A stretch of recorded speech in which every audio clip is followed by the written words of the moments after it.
Salut les fans, aujourd'hui on va parler de l'album Raftan.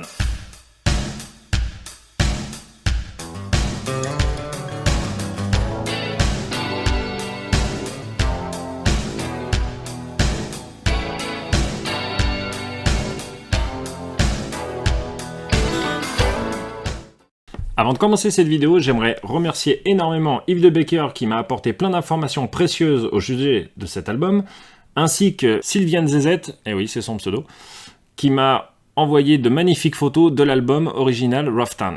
Raftan est le troisième album entièrement en anglais de Johnny. Le premier étant Sing America Rockin' It, sorti le 27 avril 1962, le second étant Johnny en VO, sorti en mars 84, et le troisième qui nous intéresse aujourd'hui, Raftan, sorti le 4 octobre 1994. C'est personnellement un album que j'adore, il fait partie de mon top 5 des albums préférés. D'ailleurs, c'est sur cet album que Johnny a fait la rencontre de Robin Le Mesurier, guitariste qui ne le quittera pas jusqu'à sa fin en 2017. Ce qui fait de Robin Le Mesurier le guitariste ayant le plus longtemps accompagné Johnny. Certains fans, malheureusement, n'ont pas aimé cet album car Johnny chante uniquement en anglais.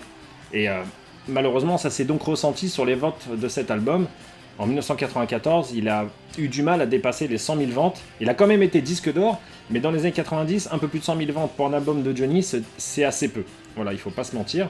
Johnny, c'est plutôt 500-600 000 albums vendus. Johnny partira ensuite sur les routes de France pour promouvoir cet album. Il passera par Toulon, Bordeaux, Lyon, Nantes, Lille, et notamment à Paris du 28 octobre au 1er novembre, concert qui a été filmé et qu'on a la chance d'avoir sur DVD. D'ailleurs, l'ambiance est incroyable dans cette salle. Les gens qui ont vécu ça, ça devait être énorme. Ils ont dû prendre un pied d'enfer. Et Johnny est aussi parti sur les routes d'Europe, en passant par exemple par Zurich, München, Francfort, Amsterdam, et pour finir à Hambourg. Tout ça pour promouvoir l'album et ainsi essayer de conquérir l'Europe. Tournée hors de France, malheureusement assez loupée, malgré les diverses promos que Johnny ait pu faire sur les télévisions hollandaises ou allemandes. Le public s'est assez peu déplacé en fait pour aller voir ce nouvel artiste qu'il ne connaissait pas. Et les salles étaient remplies majoritairement de Français. Et pour certains soirs, les salles étaient à moitié remplies, ce qui a beaucoup frustré Johnny. D'ailleurs, on le voit très bien dans ce magnifique reportage de Claude Ventura, qui se nomme All Access, et qu'on trouve dans ce magnifique DVD. En fait, c'est un coffret de 3 DVD. Il y a 3 volumes dans la saga, il y en a un consacré aux années 60-70 et celui-ci c'est 85-2000.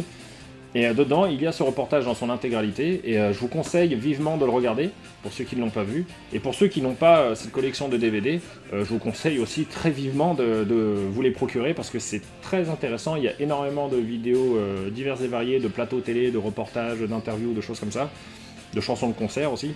Enfin bref, il y a même des concerts entiers qui sont à l'intérieur. Et c'est très intéressant et on le trouve pour encore pas trop cher, que ce soit sur eBay ou à la Fnac encore ou à Leclerc. Et je vous conseille de vous jeter dessus. Bref, revenons à nos moutons. Le 4 octobre sortait dans les bacs l'album Raftan. Et en France, on a eu le droit au format cassette, au format CD cristal, bien évidemment, ainsi que le format DCC, format qui a été abandonné en 96 à cause de ses ventes médiocres, et ce format DCC est la troisième cassette de Johnny qui a vu le jour sous ce format. La première étant Ça ne change pas un homme, et la deuxième, Le Parc des Princes 93, et la troisième, Raftan. Et donc, si vous cherchez des cassettes de Johnny dans ce format-là, vous aurez que ces 3-là, vous en aurez pas d'autres. Mais le vinyle dans tout ça, où est-ce qu'on pouvait le trouver? Alors, impossible de le trouver dans les bacs en France, puisqu'il a été fabriqué en Allemagne et exclusivement pour l'Allemagne à 350 exemplaires. Sauf qu'il n'a jamais été vendu en Allemagne. Il est bien là le problème. Reprenons les choses dans l'ordre. Johnny doit promouvoir son album à l'étranger. Il est donc décidé d'éditer une poignée d'albums, 350, en Allemagne pour les vendre sur le marché allemand. Il faut rappeler que dans le milieu des années 90, le CD est en plein essor et le vinyle ne connaît pas sa plus belle période. D'ailleurs, les ventes sont en baisse et ce format est quasiment abandonné par les gros labels. Ce vinyle a été fabriqué en Allemagne, ce qui en fait en définitif un disque allemand et non un disque français. Si on regarde le label, on est dessus le label Biem Stemra, ce qui est le label allemand. S'il avait été pressé en France, on aurait eu le label français SACEM, ce qui n'est pas le cas. Du coup, c'est un disque qui n'est pas dans la discographie française, mais dans la discographie étrangère. Mais les ventes du CD étant très faibles en Allemagne, la filière allemande a décidé de prendre les vinyles et de tout simplement les renvoyer à Polygram, où eux pourront tout simplement les vendre sur le marché français, là où ils trouveront preneurs. Le problème, c'est que Polygram France était en train de déménager ses locaux à Paris. Et les cartons se sont perdus. Mais ils n'ont pas été perdus pour tout le monde. puisqu'on a pu les retrouver sur le marché noir. C'est-à-dire chez des disquaires indépendants ou alors sur des conventions. Et ces albums se sont dispersés comme ça dans la nature. Alors, le prix de départ à l'époque de ce vinyle tournait aux alentours de 400 francs, c'est-à-dire 60 €. Mais ceux qui avaient eu la chance de l'avoir à cette époque-là en ont vite vendu pour pouvoir rentrer dans leur mise, parce qu'ils ont bien dû les acheter sur le marché noir pour les revendre derrière. Donc ils en ont vite vendu plein comme ça, et après c'est pour ça que le prix a fait que augmenter d'année en année. Ce vinyle devenant de plus en plus rare sur le marché, son prix a vite monté. De 250, il est passé à 300, ensuite à 350, 400, 500, 600, jusqu'à sa plus haute pointe qui est de 800 €. Certains se sont vendus 800 €, voire d'autres même un peu plus. La très petite quantité de ce vinyle explique le prix, tout simplement, de celui-ci. Plus c'est rare, plus c'est cher, et après c'est tout simplement l'offre et la demande. Voilà, c'est comme ça que ça marche. Comme certains trouvaient ce prix un peu élevé, des fabricants de pirates se sont amusés à faire des pirates de Raftan, des pirates picture vinyle, assez jolis. Alors, ils en ont fait entre 500 et 1000, et ils les vendaient au prix de 150 €. D'ailleurs, ce prix n'a jamais dépassé les 150 €, parce qu'ils ont quand même eu du mal à le vendre, parce que 150 balles, ça faisait quand même cher. Et d'ailleurs, avec le temps, le prix a même diminué. Par la suite, un autre fabricant en a refabriqué, entre 1300 et 1800, on ne sait pas exactement. Et là, il les vendait une centaine d'euros à peu près. Ce sont tous très rapidement vendus. Voilà, entre 800 € l'original et 100 € une copie, et ben voilà, il y en a plein qui ont choisi la copie, ce qu'on peut comprendre tout à fait. Et en 2017, un nouveau pirate a vu le jour, cette fois-ci 9 titres comme l'original, avec une pochette, toujours un vinyle picture, et celui-ci se vendait 35 balles à peu près. Et là, ils sont tous partis, mais alors, comme des petits pains, là, il n'a pas eu à forcer pour les vendre. Donc voici l'histoire de ce vinyle, ce qui explique sa rareté et le fait qu'il soit aussi cher. Et vous savez maintenant qu'il n'est pas made in France, puisqu'il a été pressé en Allemagne. Et du coup, ça remet en question son éventuelle réédition dans la collection Hachette.